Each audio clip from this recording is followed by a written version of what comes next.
সবে সবে উচ্চ মাধ্যমিকের রেজাল্ট বেরিয়েছে। অনেকেই তোমরা দিশা পাচ্ছ না যে কি নিয়ে পড়লে ভবিষ্যতে ভালো রোজগার করতে পারবে বা কি নিয়ে পড়বে। আজ থেকে আমি বেশ কিছু ভিডিও করব যেগুলো তোমাদের রাস্তা দেখাতে সাহায্য করবে। কোন কোন বিষয় নিয়ে তোমরা পড়তে পারো বা কোন কোন বিষয় নিয়ে পড়লে ভবিষ্যৎ উজ্জ্বল হতে পারে, সেটা জানতে গেলে এই ভিডিওগুলোর দিকে তোমরা চোখ রাখো। আর্টিফিশিয়াল ইন্টেলিজেন্স বা এআই এবং মেশিন লার্নিং উন্নত সভ্যতার নতুন সিঁড়ি। এই প্রযুক্তিগুলি সব ধরনের ইন্ডাস্ট্রিকেই নতুন করে ভাবতে শেখাচ্ছে, তৈরি করছে অভিনব সব কাজের সুযোগ। এর বিপুল সম্ভাবনা এবং প্রভাবের কারণে অনেক শিক্ষা প্রতিষ্ঠানই এখন কম্পিউটার সায়েন্স অ্যান্ড ইঞ্জিনিয়ারিং কোর্সের সঙ্গেই এই এআই এবং এমএল এর ওপর বিশেষ জোর দিচ্ছে। এই কোর্সের পড়ুয়াদের বিশ্বজুড়ে চাকরির অভাব থাকবে না বলেই মনে করছেন বিশেষজ্ঞরা। নমস্কার, আমি তরিত আর আপনারা দেখছেন ক্রিয়েটর গাইড টিপস। শুরু করতে চলেছি আজকের ভিডিও। তবে তার আগে এই চ্যানেল নিয়ে আমি দু চারটে কথা বলতে চাই। অনেকেই আছেন যারা আমাকে প্রশ্ন করছেন বা প্রশ্ন করেন যে আমার এই চ্যানেলে 100-র ওপর ভিডিও রয়েছে, তাও আমার চ্যানেলে সাবস্ক্রাইবার এত কম কেন বা ভিউজ এত কম কেন। উত্তরে বলি, নাম্বার 1, কনসিস্টেন্সি, অর্থাৎ নিয়ম করে আমি ভিডিও দিতে পারি না। আপনারা জানেন যে ধারাবাহিকভাবে যদি ভিডিও দিতে না পারলে ভিউজ এবং সাবস্ক্রাইবার দুটোই খুবই খারাপ অবস্থায় পৌঁছে যায়, ডাউন হয়ে যায়। এখন আপনারা এটা প্রশ্ন করতে পারেন যে আপনি কেন কনসিস্টেন্সি বজায় রাখছেন না, আপনি নিজে করেন না আর আমাদের জ্ঞান দিচ্ছেন ভিডিওর মাধ্যমে। এই প্রশ্নটা মনে আসা স্বাভাবিক। দেখুন, ইউটিউব, ফেসবুক, ইনস্টাগ্রাম এগুলো চলে মেনলি নির্দিষ্ট কিছু সেটিংসের উপর। তো সেটিংস তো আর চেঞ্জ হয় না, আপডেট হতে পারে। আমি তো সেটিংসের উপর ভিডিও করে রেখেছি, আবার নতুন করে সেটিংসের ভিডিও করে কি করব? দেখুন, আমাকে যদি নাক ধরতে বলা হয় তাহলে আমি সামনের দিক দিয়েই আমার নাকটা ধরবো, 10 বার 10 দিক দিয়ে নাক ধরবো না। আমি কি বলতে চাইছি সেটা আপাতত আপনারা বুঝতে পারছেন তো? এই সেটিংস ঠিক করুন, ভিউজ বাড়বে। ওই সেটিংস ঠিক করুন, সাবস্ক্রাইবার বাড়বে। অমুক সেটিংসটা ঠিক না করলে আপনার চ্যানেল বন্ধ হয়ে যাবে, ইত্যাদি ইত্যাদি।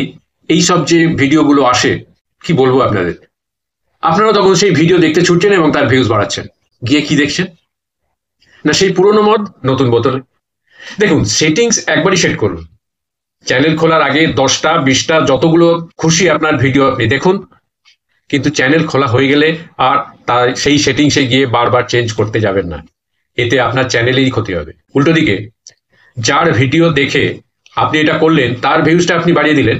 দেখুন, আমার একটা টেক চ্যানেলে ইউটিউব, ফেসবুক, ইনস্টাগ্রাম এই সাবজেক্ট নিয়ে কাজ যারা করছে তাদের বিষয়বস্তু লিমিটেড।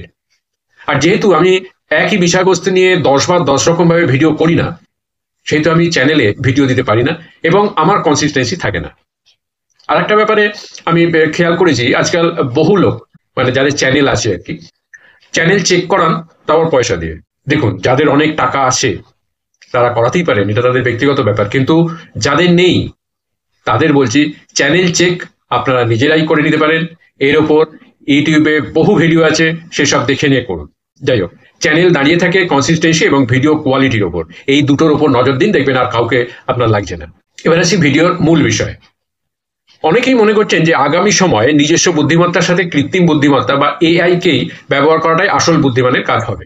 যে কোনো শিল্প, তা সে গাড়ি হোক বা বাড়ি, স্বাস্থ্যসেবা হোক বা আর্থিক পূর্বাভাস, জামা কাপড়ের ডিজাইন হোক বা প্রিন্টিং, পাবলিশিং, সব জায়গায় দাপট দেখাবে এআই আর এমএল। তাই কম্পিউটার সায়েন্সের সাথে এই এআই এমএল এর মতন কম্পোনেন্ট থাকা মানে এই কোর্সের পড়ুয়াদের পেশাদারি জগতের চাহিদা এক ধাক্কায় অনেকটা ওপরে পৌঁছবে। এই কোর্সের স্নাতকরা প্রযুক্তিগত অগ্রগতিতে অবদান রাখতে এবং বাস্তব বিশ্বের সমস্যার সমাধানে যেমন দক্ষতার পরিচয় দিতে পারবে, তেমনি শিল্প এবং সমাজের ভবিষ্যৎকে দিশা দেখানোর কাজটাও দক্ষতার সঙ্গেই করতে পারবে। আসুন এবার আমরা দেখি যে কি কি দরকার পড়বে এই এআই বা এমএল পড়ার জন্য। যোগ্যতা কি লাগবে? শিক্ষাগত যোগ্যতা হচ্ছে পদার্থবিজ্ঞান, রসায়ন এবং গণিতকে মূল বিষয় হিসেবে নিয়ে ক্লাস 12 পাস করতে হবে। আর একবার ভালো করে শুনে নিন, পদার্থবিজ্ঞান, রসায়ন এবং গণিতকে মূল বিষয় হিসেবে নিয়ে ক্লাস 12 পাস করতে হবে। ন্যূনতম নম্বর মানে মিনিমাম নাম্বারটা কত থাকতে হবে?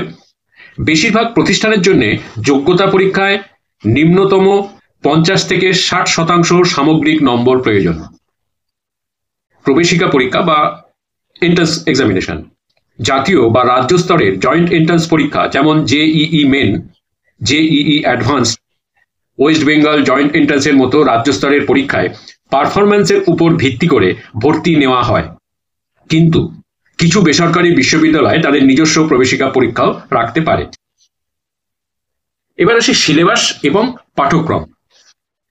কম্পিউটার সায়েন্সের মূল বিষয়সমূহ: ডেটা স্ট্রাকচার এবং algorithm, operating system, database management system, computer networks, software engineering, programming language যেমন C, C plus plus, Python, Java ইত্যাদি ইত্যাদি। এআই ও এমএল সম্পর্কিত বিষয়সমূহগুলো কি কি? না, আর্টিফিশিয়াল ইন্টেলিজেন্সের পরিচিতি, machine learning algorithm, deep learning এবং neural networks, natural language processing, computer vision, robotics, big data analytics. গণিত এবং পরিসংখ্যান বিষয়ক লিনিয়ার অ্যালজেব্রা, সম্ভাবনা এবং পরিসংখ্যান, অপটিমাইজেশন টেকনিক, ক্যালকুলাস। ঐচ্ছিক এবং interdisciplinary subject: internet of things, যেটাকে আইওটি বলে, ক্লাউড কম্পিউটিং, ব্লকচেন প্রযুক্তি, হিউম্যান কম্পিউটার ইন্টারাকশন। এবার আসি ব্যবহারিক শিক্ষায়। ক্যাপস্টোন প্রকল্প, ইন্টার্নশিপ, হ্যাকাথন এবং কর্মশালা। উচ্চশিক্ষার সুযোগ কি আছে? এআই এবং এমএল সহ কম্পিউটার সায়েন্সে বিটেক সম্পন্ন করার পরে শিক্ষার্থীরা তাদের দক্ষতা গভীর করতে আরও পড়াশোনা করতে পারে, যেমন MTech, MSN, artificial intelligence and machine learning. Technology management MBA, প্রযুক্তিগত জ্ঞান এবং পরিচালন দক্ষতা একত্রিত করে প্রযুক্তি চালিত সংস্থাগুলিতে নেতৃত্বের ভূমিকা পালন করা যেতে পারে। এআই বা এমএল এ পিএইচডি, এই ডক্টরাল প্রোগ্রাম শিক্ষার্থীদের এক্ষেত্রে অত্যাধুনিক গবেষণা এবং একাডেমিক উন্নয়নের সুযোগ করে দেয়। আন্তর্জাতিক সার্টিফিকেশন: গুগলের TensorFlow developer certificate, AWS machine learning certification বা মাইক্রোসফট এআই ইঞ্জিনিয়ারের মতন সার্টিফিকেশন পাওয়া কর্মজীবনের সম্ভাবনাকে বাড়িয়ে তুলতে পারে। কেরিয়ারের সুযোগ কি কি আছে? বিভিন্ন ক্ষেত্রে এআই এবং এমএল পেশাদারদের চাহিদা ক্রমাগত বাড়ছে। স্নাতকরা নিম্নলিখিত বিভিন্ন ভূমিকা কেরিয়ারের অপশন হিসেবে অন্বেষণ করতে পারেন, যেমন মেশিন লার্নিং ইঞ্জিনিয়ার, জটিল সমস্যার সমাধানে এমএল মডেল ডিজাইন এবং প্রয়োগ করা। AI specialist, voice recognition, chatbot এবং প্রেডিক্টিভ অ্যানালিটিক্সের মতন অ্যাপ্লিকেশনের জন্য সিস্টেম তৈরি করা। ডেটা সায়েন্টিস্ট, বড় ডেটা সেট বিশ্লেষণ করে কার্যকর অর্থ বের করা এবং সেই অনুযায়ী সিদ্ধান্ত গ্রহণ করা। সফটওয়্যার ডেভেলপার, এআই এবং এমএল এর কার্যকারিতা সমন্বিত সফটওয়্যারের মাধ্যমে নানা সমস্যার সমাধান তৈরি করা। রিসার্চ সায়েন্টিস্ট, উন্নত গবেষণা পরিচালনা করে এআই এমএল অ্যালগোরিদম উদ্ভাবন এবং উন্নতি করা। বিজনেস অ্যানালিটিস্ট, এআই টুলগুলি ব্যবহার করে প্রযুক্তিগত দল এবং ব্যবসায়িক উদ্দেশ্যের মধ্যে সেতু বন্ধন তৈরি করা। এবার আসি শেষের কথায়। এআই এবং এমএল সহ কম্পিউটার সায়েন্স অ্যান্ড ইঞ্জিনিয়ারিং এ বিটেক শুধুমাত্র একটি ডিগ্রি নয়, এটি প্রযুক্তিগত উদ্ভাবন এবং ডেভেলপমেন্টের মাধ্যমে ভবিষ্যতের জন্য একটি গেটওয়ে বটে। ভারত বর্তমানে সারা বিশ্বে একটি প্রযুক্তির হাব হিসেবে উঠে এসছে, ফলে এই ক্ষেত্রে দক্ষ পেশাদারদের জন্য সুযোগ প্রসারিত হওয়ার সম্ভাবনা রয়েছে, যা পড়ুয়াদের দেশের মাটিতেই বড় ক্যারিয়ারের দিকে দিক নির্দেশ করতে পারে।